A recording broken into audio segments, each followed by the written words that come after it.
Hello viewers, welcome to our channel. ప్రస్తుతం మనతో పాటు ఉన్నారు చిట్టిపట్ల మధుసూదన్ శర్మ గారు.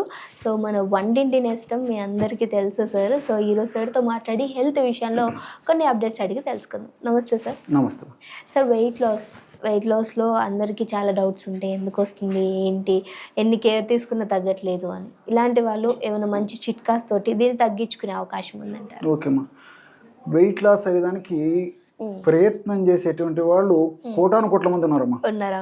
సో పూర్వకాలం అయితే ఎక్కువ వెయిట్ ఉన్నటువంటి వాళ్ళని వెతకాల్సి వచ్చేది ఎక్కడున్నారని చెప్పేసి. ఈ రోజు నార్మల్ వెయిట్ ఉండి యావరేజ్ వెయిట్ ఉన్నటువంటి వాళ్ళని వెతకాల్సి వచ్చిందమ్మా. దీనికి 1,00,000 కారణాలు. సో దీనికోసం అని చెప్పేసి రకరకాల ఖర్చులు పెడుతుంటారు, రకరకాల ప్రయత్నాలు చేస్తుంటారు, జిమ్ములు, ఇంకోటి తర్వాత కంప్లీట్గా ఫాస్టింగ్ ఉండడము, తర్వాత ఫుడ్ సరిగ్గా తీసుకోకపోవడము, అవగాహన లోపంతో రకరకాల ప్రయత్నం చేస్తుంటారమ్మా. కొంతమంది అయితే వేలాది రూపాయలు, లక్షాది రూపాయలు ఖర్చు పెట్టడానికి కూడా వెనకాడరమ్మా. కానీ అవుట్కమ్ మాత్రం చాలా మందిలో ఆశించిన స్థాయిలో ఉండదమ్మా.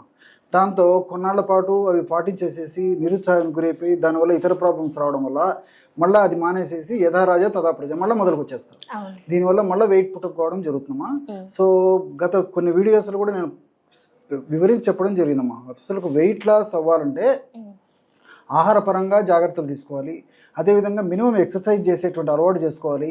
అట్లే ఆహార ఔషధం అంటే క్షేమదాయకంగా ఉండి సేఫ్టీగా పనిచేస్తూ ఎలాంటి సైడ్ ఎఫెక్ట్స్ లేకుండా అందరికీ అందుబాటులో ఉండేటువంటి ఒక మన ఇంట్లో దొరికేటువంటి ఆహార ఔషధాలతోనే ప్రయత్నం చేయడానికి ప్రయత్నం చేయాలమ్మా. సో కేవలం 3 పదార్థాలమ్మా. సో ఇవి ఎంతో మంది వాడి చక్కటి సత్ఫలితాలు ఇచ్చారమ్మా. వాటంతా ఫీడ్బ్యాక్ వచ్చిన తర్వాతనే మళ్ళీ మీరు అడిగారు కాబట్టి ప్రేక్షకుల కోసం చెప్తున్నానమ్మా. కేవలం 3 ఐటమ్స్ అమ్మా. నంబర్ 1 వామును కాస్త వేయించేసేసి చూర్ణంలాగా తయారు చేసుకుని 100 గ్రామ్స్ తీసుకోవాలమ్మా. అలాగే మిరియాలు, సో మిరియాలను కూడా కాస్త వేయించేసేసి చూర్ణం చేసేసి ఒక 50 గ్రామ్స్ మిరియాలు తీసుకోవాలి. అదేవిధంగా సాల్ట్ అమ్మా, మన ఇంట్లో వాడేటువంటి ఉప్పు, అదొక 25 గ్రామ్స్ తీసుకోవాలి. సో వామును వేయించి చేసినటువంటి చూర్ణం 100 గ్రాములు, మిరియాలను వేయించి చేసినటువంటి చూర్ణం 50 గ్రాములు, అదేవిధంగా ఉప్పు ఒక 25 గ్రాములు. ఈ 3 పదార్థాలు కలపడం వల్ల బ్రహ్మాండమైనటువంటి వెయిట్ లాస్ చూర్ణం రెడీ అయిపోతుందమ్మా. మార్కెట్లో దొరికేటువంటి వేలాది రూపాయల రిజల్ట్ కంటే ఏమాత్రం తగ్గనటువంటి వెయిట్ లాస్ ఔషధం రెడీ అయిపోతుందమ్మా. అంత అద్భుతంగా పనిచేస్తుంది. ఈ విధంగా తయారు చేసుకున్నటువంటి ఒక ఔషధాన్ని ఒక గాజు సీసాలో నిల్వ ఉంచుకొని రోజు ఉదయం ఆహారం తర్వాత ఒక 5 నిమిషాల తర్వాత, రాత్రి ఆహారం తర్వాత ఒక 5 నిమిషాల తర్వాత ఒక 200 ml పల్చటి తాజా మజ్జిగమ్మ. మళ్ళీ చెప్తున్నాను చూడమ్మా, పల్చటి తాజా మజ్జిగ ఎగ్జాక్ట్లీ చిక్కగా ఉండకూడదు. అదే విధంగా మజ్జిగ కూడా ఏదో 2 days వద్దమ్మా, ఫ్రెష్ ఉండాలమ్మా. సో పల్చటి తాజా మజ్జిగ 200 ml తీసుకొని జస్ట్ 2 గ్రామ్స్ అంటే హాఫ్ టీ స్పూన్ కంటే కూడా తక్కువనే. సో కలిపేసేసి 1 డోస్గా తీసుకోవాలి. అట్లా ఉదయం ఆహారం తర్వాత ఒకసారి, రాత్రి ఆహారం తర్వాత ఒకసారి రెగ్యులర్గా ఈ పద్ధతిలో ఈ యొక్క ఔషధాన్ని వాడుకోవడం వల్ల క్రమంగా దేహంలో ఏ భాగంలో కొవ్వు కణాల్లో ఎక్కువగా కొవ్వు సంచితమైనప్పటికీ ఆ కొవ్వు అంతా కరగడం మొదలవుతుందమ్మా. సో దీని యొక్క ప్రత్యేకత అది ఔషధం. ఇంకోటి ఏంటంటే ఈ వాము ఉండడం వల్ల వాము యొక్క మరొక సుగుణం ఏంటంటే కేవలం కొవ్వు కరిగించడమే కాకుండా ఈ కొవ్వు వల్ల ఇన్ఫ్లమేషన్ అనేటువంటి ప్రక్రియ జరుగుతుంటుందమ్మా మన దేహంలో కొవ్వు కణాల్లో. ఆ ఇన్ఫ్లమేషన్ ప్రక్రియను కంట్రోల్ చేయడమే కాకుండా ఇన్ఫ్లమేషన్ ప్రక్రియ వల్ల కలిగేటువంటి వివిధ రకాలైనటువంటి అనారోగ్యాలు, ముఖ్యంగా కీళ్ళ నొప్పులు, అదేవిధంగా ఈ బీపీ, అదేవిధంగా కొన్ని రకాలైనటువంటి అలర్జీ సమస్యలు, ఇలాంటివన్నీ చెక్ పెట్టేందుకు ఈ యొక్క వాము చక్కగా ఉపయోగపడుతుంది. అంతేకాకుండా ఈ వాము యొక్క మరొక ప్రధానమైనటువంటి ఉపయోగం ఏంటంటే బ్యాడ్ కొలెస్ట్రాల్ బాగా తగ్గిపోయి, అంటే LDL, VLL కొలెస్ట్రాల్ బాగా తగ్గిపోయి HDL అనేటువంటి కొలెస్ట్రాల్ను బాగా పెంచేందుకు ఇది చాలా చక్కగా సహకరిస్తుంది. వీటన్నిటితోడు మెటబాలిజాన్ని వేగవంతం చేస్తుంది. ఎప్పుడైతే మెటబాలిజం వేగవంతం అవుతుందో అప్పుడు న్యాచురల్గా ఫ్యాట్ బర్న్ అయిపోయి త్వరగా ఫ్యాట్ కరిగేదానికి అవకాశం ఏర్పడుతుంది. సో ఈ విధంగా మల్టిపుల్ బెనిఫిట్స్ ఈ వాము వల్ల ఉంటాయమ్మా. అట్లే మిరియాల్లో కుర్కుమిన్ అని చెప్పేసి ఒక కెమికల్ ఆల్కలాయిడ్ ఉంది. ఈ కుర్కుమిన్ అనేటువంటి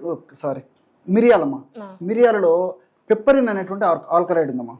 సో ఈ పెప్పరిన్ అనేటువంటి ఈ యొక్క ఆల్కలాయిడ్ మిరియాలు ఉండడం వల్ల ఈ యొక్క ఆల్కలాయిడ్ ప్రభావం చేత ఇది కూడా మెటబాలిజాన్ని చాలా వేగవంతం చేస్తుంది. సో సర్వసాధారణంగా వెయిట్ ఉన్నటువంటి వాళ్ళలో మెటబాలిజం చాలా మందకొడిగా, స్తబ్దుగా, చాలా స్లోగా ఉంటుందమ్మా. దీనివల్లనే వెయిట్ మరీ పెరిగిపోతుంటారు. ఎప్పుడైతే జీవన క్రియలు వేగవంతం అవుతాయో, జీవన క్రియల్లో భాగంగా వేగవంతమైనటువంటి అది యొక్క దశలో క్రియలో భాగంగా సో ఈ యొక్క ఇది కూడా పెరిగిపోతుంది. మెటబాలిక్ రేట్ పెరుగుతుంది. సో మెటబాలిక్ రేట్ ఎప్పుడైతే పెరిగిపోతుందో అప్పుడు ఈ యొక్క ఫ్యాట్ కరగడం మొదలైపోతుంది. అంతేకాకుండా మరొక సుగుణం ఏంటంటేమా, ఈ యొక్క మిరియాల్లో ఉన్నటువంటి ఈ యొక్క కొన్ని రసాయన పదార్థాల గుణం జీర్ణ వ్యవస్థలో ఆకలిని తగ్గించేటువంటి హార్మోన్ బాగా పెంచేస్తాయమ్మా. సో జీర్ణ వ్యవస్థలో కొన్ని రకాల హార్మోన్స్ ఉత్పత్తి అవుతుంటాయి. ఈ హార్మోన్స్ ఎక్కువ ఉత్పత్తి అయ్యే కొద్దీ అమ్మా సో మనకి ఈ యొక్క ఆకలి కూడా పెరిగిపోతుంటుందమ్మా. సో హార్మోన్స్ ఎప్పుడైతే ఉత్పత్తి తగ్గిపోతుందో ఆ యొక్క ప్రభావం చేత మరి ఆకలి కూడా సరిగ్గా కాకుండా ఉంటుంది అనమాట. సో ఎప్పుడైతే ఆకలి మనకు తగ్గుతుందో, ఆహారం తక్కువగా తీసుకుంటాం, ఆహారం తక్కువగా అంటే పోషకభరితమైనటువంటి ఆహారం ఎప్పుడైతే మనం తక్కువగా తీసుకున్నప్పటికీ అది మన జీవితానికి, దేహానికి ఉపయోగపడమే కాకుండా సైడ్ ఎఫెక్ట్స్ రాకుండా ఈ వెయిట్ లాస్ అయ్యేందుకు ఉపయోగపడుతుందమ్మా. సో ఇంకోటి అంటే ఈ పెప్పరిన్ అనేటువంటి ఆల్కలాయిడ్ యొక్క మరొక సుగుణం ఏంటంటే రక్తనాళాలను వ్యాకోచపరిచేసేసి, సర్వసాధారణంగా ఈ వెయిట్ ఉన్నటువంటి వాళ్ళలో రక్తనాళాలు సంకోచ వ్యాకోచాలు సరిగ్గా ఉండడం చేత భవిష్యత్తులో బీపీ లాంటి జబ్బులు కూడా వచ్చేటువంటి అవకాశం ఉంది. అదే రక్తనాళాలకు సంబంధించిన జబ్బులు వచ్చేటువంటి అవకాశం ఉంటుంది. కాబట్టి రక్తనాళాలను వ్యాకోచింపజేసేసి రక్త సరఫరా సజావుగా ఈ కణజాలాలకు జరిగేట్లు చేసేస్తున్నాము. సో మిరియాల్లో ఉన్నటువంటి పెప్పరిన్ యొక్క గుణం అదనమాట. సో దానివల్ల ఏంటంటే మరి రక్తనాళాలు సంకోచ వ్యాకోచాలు బాగా జరగడం వల్ల, రక్త సరఫరా బాగా జరగడం వల్ల ఈ యొక్క ఫ్యాట్ కణాలకు కూడా రక్త సరఫరా బాగా జరిగి మంచి ఆక్సిజన్ జరిగి మంచి పోషకాలు అక్కడ అందేసి అక్కడ తయారైనటువంటి చెడు పదార్థాలను బయటకు వచ్చేదానికి అవకాశం ఏర్పడుతుంది.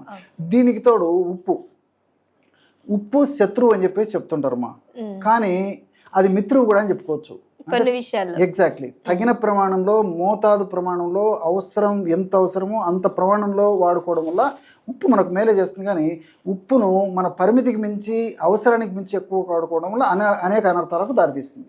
సో మనం ఇక్కడ ఉప్పు వాడుకోవడం వల్ల ఈ వాము యొక్క గుణము, అదేవిధంగా ఈ యొక్క మిరియాల గుణాన్ని మరింత సమర్థవంతంగా పనిచేసేందుకు ఉప్పు ఉపయోగపడమే కాకుండా మరింత స్పీడ్గా పనిచేసేందుకు కూడా ఉప్పు ఉపయోగపడుతుందన్నమాట. సో మల్టిపుల్ బెనిఫిట్స్ ఈ యొక్క ప్రక్రియ యొక్క ఫార్ములా ఉన్నాయి. కాబట్టి ఈ యొక్క ఔషధాన్ని దీర్ఘకాలం పాటు వాడినప్పటికీ అన్ని మనకు సైడ్ బెనిఫిట్స్ ఉంటాయి, కానీ ఎలాంటి సైడ్ ఎఫెక్ట్స్ ఉండవమ్మా. సో నేను చెప్పినటువంటి పద్ధతిలో ఈ యొక్క ఔషధాన్ని తయారు చేసి వాడుకున్న తర్వాత మరలా ఫ్రెష్గా తయారు చేసుకొని వాడుకుంటున్నారమ్మా.